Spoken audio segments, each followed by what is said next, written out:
नमस्कार मित्रों। नीलाञ्जनसमाभासं द्रविपुत्रं यमाग्रजं छायामार्तण्डसम्भूतं तं नमामि शनैश्वरम् तं नमामि शनैश्वरम्। न्याय के देवता भगवान शनिदेव को स्मरण करते हुए सप्ताह के अंतिम दिवस अर्थात सैटरडे में आज आप सबका स्वागत करता हूँ। सभी परिजनों के घरों में सुख समृद्धि और स्वास्थ्य की कामना करता हूँ और सीधे सीधे आज के शब्द युग्मों पर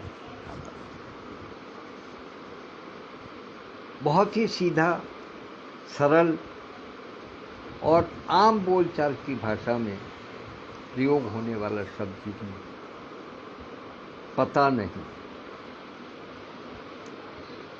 ये आम तौर पर बोला जाता है, कहा जाता है। किसी से कोई बात पूछ लो, एकदम कह देगा मुझे नहीं पता। किसी से मार्ग पूछ लो तो कह देगा भैया पता नहीं। किसी से कोई पढ़ाई की बात पूछ लो तो बहुत ज़्यादा करेगा, एक विशेषण साथ में लगा देगा कि भैया बहुत दिन हो गए पढ़े हुए, अब याद नहीं, अब पता नहीं। किसी व्यक्ति के विषय में पूछ लो कि ये कौन है। पड़ोसी के विषय में पूछ लो कि आपके पड़ोस में कौन कौन रह रहे हैं। तो आज की सभ्यता, आज का वातावरण, आज की व्यवहार कुशलता ऐसी हो गई है कि आम तौर पे दो घर छोड़ करके तीसरे घर में जो व्यक्ति रह रहा है उसके विषय में भी कम से कम मेट्रोपॉलिटन में तो जानकारी नहीं है, वो तो सीधे सीधे पता नहीं कर देते। एक बहुत खूबसूरत कल्चर और चल पड़ा है कि अब मनुष्य किसी नाम से नहीं, किसी काम से नहीं, अपितु नंबर से पहचाने जाने लगा है। नंबर से पहचान होती है आजकल आदमी की। आप मोबाइल पर जब किसी की कॉल आती है तो ट्रू कॉलर में नाम बाद में आता है, पहले नंबर मिलता है। मकान के पड़ोस में खड़े हुए हों और पूछे किसी व्यक्ति का नाम लेकर कि क्या आप इनके घर का रास्ता बता सकते हैं, तो तुरंत कहा जाएगा कि मकान का नंबर बताइए।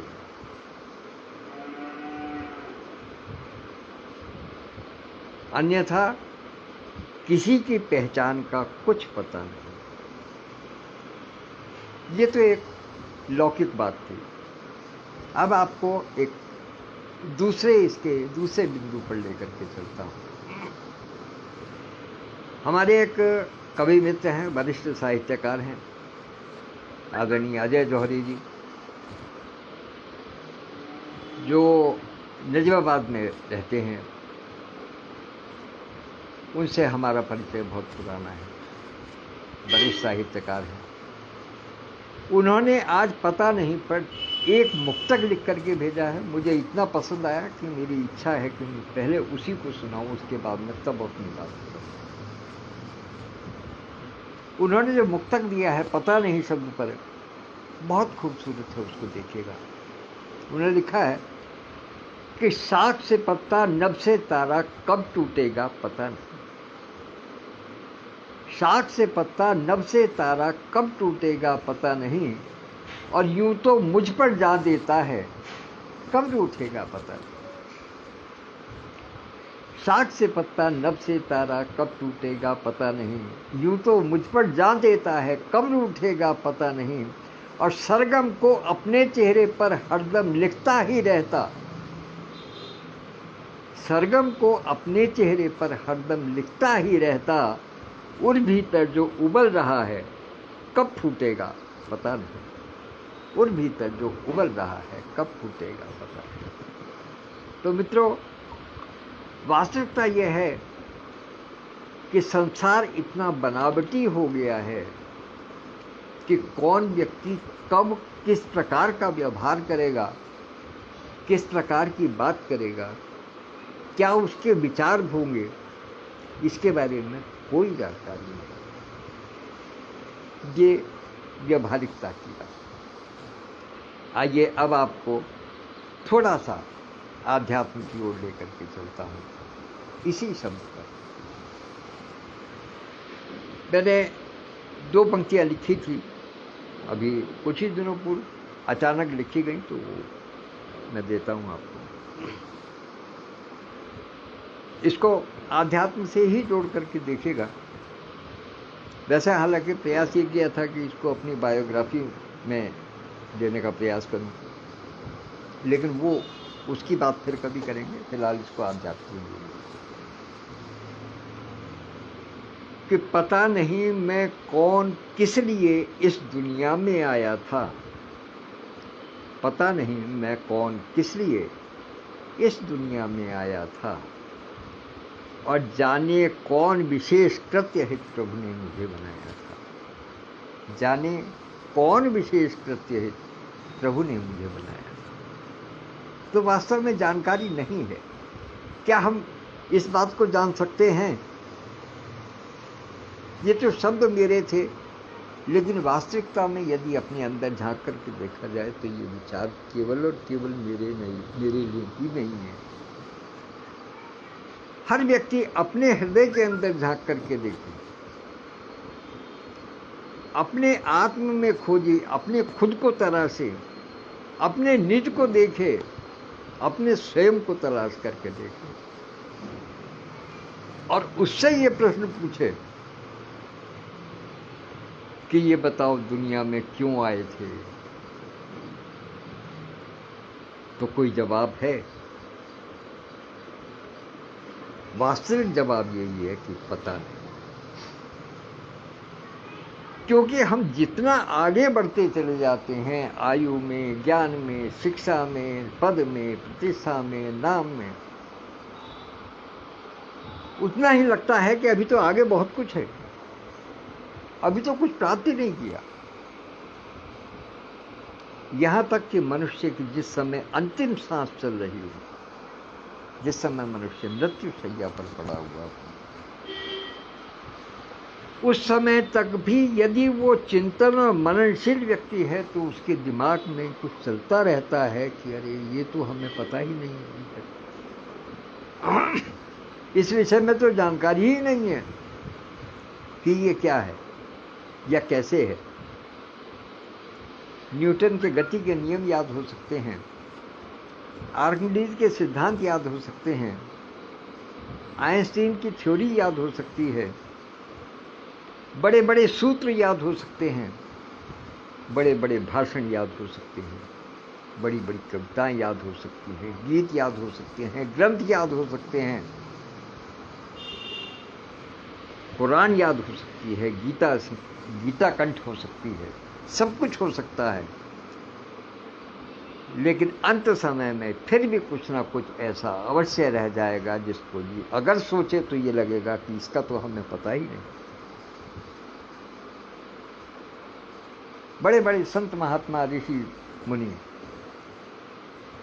वो भी अंत समय में यही जानते हैं। वो उनका अंत समय में क्या कहना होता है कि भगवान हमें इस धरती पर क्यों भेजा हमें पता ही नहीं, या जो हम करना चाहते थे वो हम कर पाए या नहीं इसका भी पता नहीं।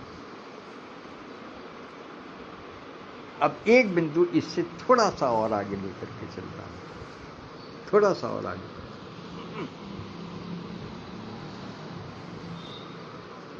कहते हैं कि मनुष्य की योनि 84 लाख योनियों में भटकने के बाद मिलती है।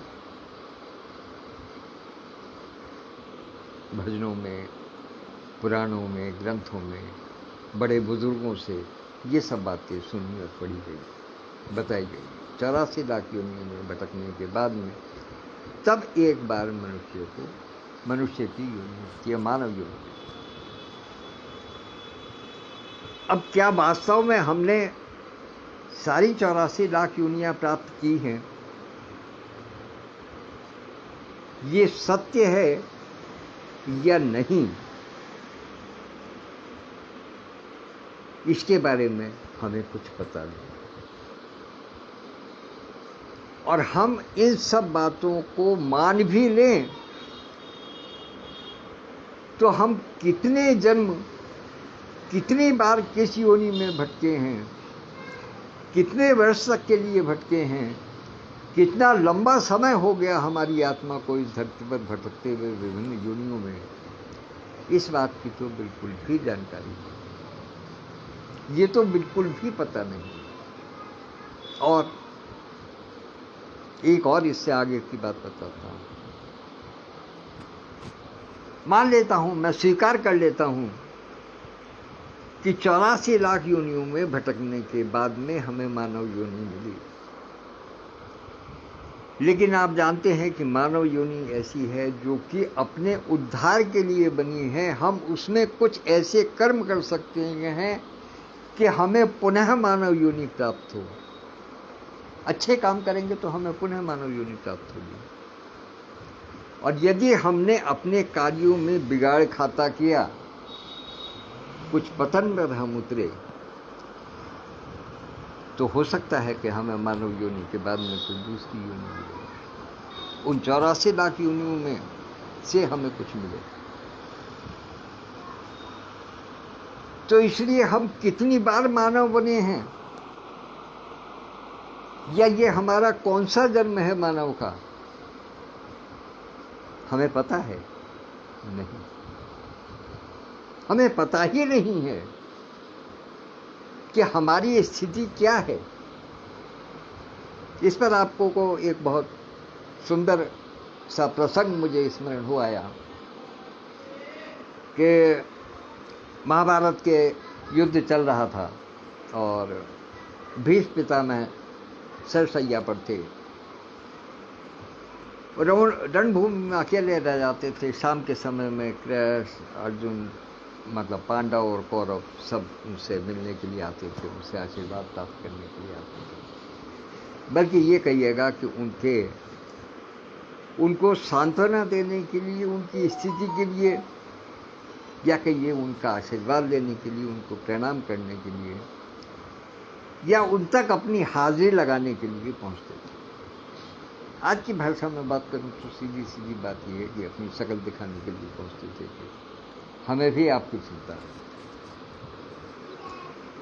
एक बार ऐसे ही जब सब आए थे तो उसके बाद में कृष्ण को उन्होंने रोक दिया।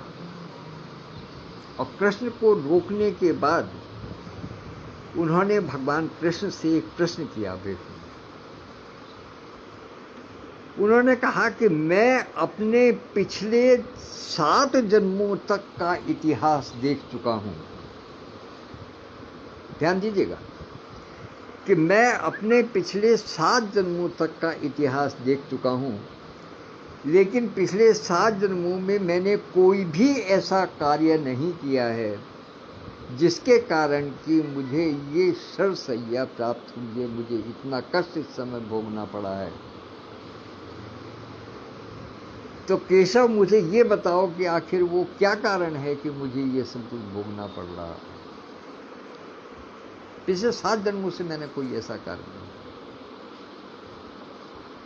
तब श्री कृष्ण ने उनको मुस्कुराते हुए बहुत सुंदर उत्तर दिया कि पितामह, आपने 7 जन्म देखे हैं, यदि 2 जन्म और पीछे आप चले जाते, आपका जो धैर्य है वो 7 जन्मों को देख करके जवाब दे गया। लेकिन यदि आप और 2 जन्म पीछे चले जाते तो 9वें जन्म में आपने बाल सुलभ वृत्ति के कारण एक कीड़े को कांटों से बार बार छेदा था। उस पर असंख्य बार उस कीड़े को छेद दिया था उस कांटे से, और उस कृत्य का परिणाम आपको आज इस समय भोगना पड़ रहा है। कि आपके शरीर का कोई अंग ऐसा नहीं है जिसमें कि तीर नहीं चुभे हुए, अर्थात उस कीड़े को जो छेदा था वही छेदन आज आपको अनुभव हो रहा है। तो हमको किस जन्म का पाप या किस जन्म का पुण्य हमें इस संसार में भोगने को मिलेगा, हमें इस संसार में उसका दंड या फल प्राप्त होगा, हमें पता ही नहीं। क्योंकि उनके पास तो वो जानकारी थी, वो विद्या थी कि वो पिछले 7 जन्मों तक देख सकते हैं। हम तो पिछले जन्म की बात छोड़ो, पिछले 10 वर्ष पहले हमने क्या किया हम वही भूल जाते हैं, हमें उसका ही पता नहीं है। बहुत सी बातें ऐसी होती हैं जो हमारे माता पिता या हमारे बुजुर्ग या हमारे पड़ोसी या हमारे रिश्तेदार वो हमको बताते हैं, हमारे बुजुर्ग बताते हैं कि तुम बचपन में ऐसा किया करते थे, हमें पता ही नहीं। तो हमको आखिर पता क्या है इस दुनिया में? ना हमें ये पता कि हम किस लिए आए हैं, ना हमें ये पता कि ये हमारा कौन सा जन्म है, ना हमें ये पता कि हमारी मोक्ष प्राप्ति में कितना समय है, ना हमें ये पता कि अगला जन्म हमें कैसा मिलना है, ना हमें ये पता कि अगला जन्म मिलेगा भी या नहीं मिलेगा, ना हमें ये पता कि हमारे पड़ोस में 2 घर छोड़ कर के कौन रह रहा है, ना हमें ये पता कि हमने 10 दिन पहले क्या खाया था। तो हमें फिर पता क्या है? वास्तविकता ये है हमें कुछ भी पता नहीं है। हम केवल वर्तमान में जी रहे हैं, केवल और केवल वर्तमान में ही जी रहे हैं। हमें अपने जीवन के वास्तविक उद्देश्य का कुछ भी पता नहीं, कुछ भी पता नहीं। तो ये मेरे मन में विचार थे इस पता नहीं शब्द को लेकर के, वो मैंने आपके समक्ष उपस्थित किए। और अब अपनी वाणी को विराम देने से पहले मैं आभार व्यक्त करना चाहूँगा आदरणीय रश्मि शर्मा दीदी का, जो यूएसए से उपस्थित हैं, आदरणीय विधुभूषण त्रिवेदी भाई साहब का, जो हृदयाङ्गन संस्था के राष्ट्रीय महासचिव और संस्थापक हैं, आदरणीय विद्युत प्रभा दीदी का, जो हृदयाङ्गन संस्था की राष्ट्रीय अध्यक्ष हैं, आदरणीय डॉक्टर सत्यप्रकाश पांडे जी का, जो जिस पटल पर हम इस समय हैं उसके सूत्रधार हैं, या कहिएगा कि वो उन्हीं के चिंतन से उत्पन्न हुआ।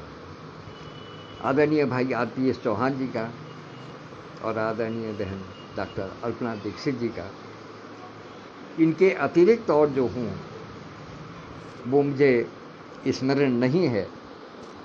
मैं उन सब की उपस्थिति को सादर प्रणाम निवेदित करता हूँ और आभार व्यक्त करता हूँ।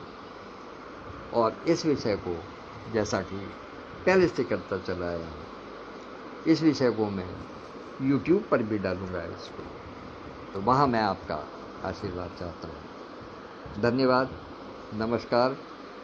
अभी मुझे एक और किसी की उपस्थिति दिखाई दी है, लेकिन मैं जान नहीं पा रहा हूँ उनको। तो जो भी हैं वो निश्चित रूप से मेरे शुभचिंतक ही हैं, मेरे मित्र ही हैं। उनको सादर प्रणाम निवेदित करता हूँ। और कवि के साथ कॉफी मंच पर 11 बजे उपस्थित होता हूँ कवि के साथ कॉफी मंच पर। उसके बाद में फिर आगे की रूपरेखा देखेंगे।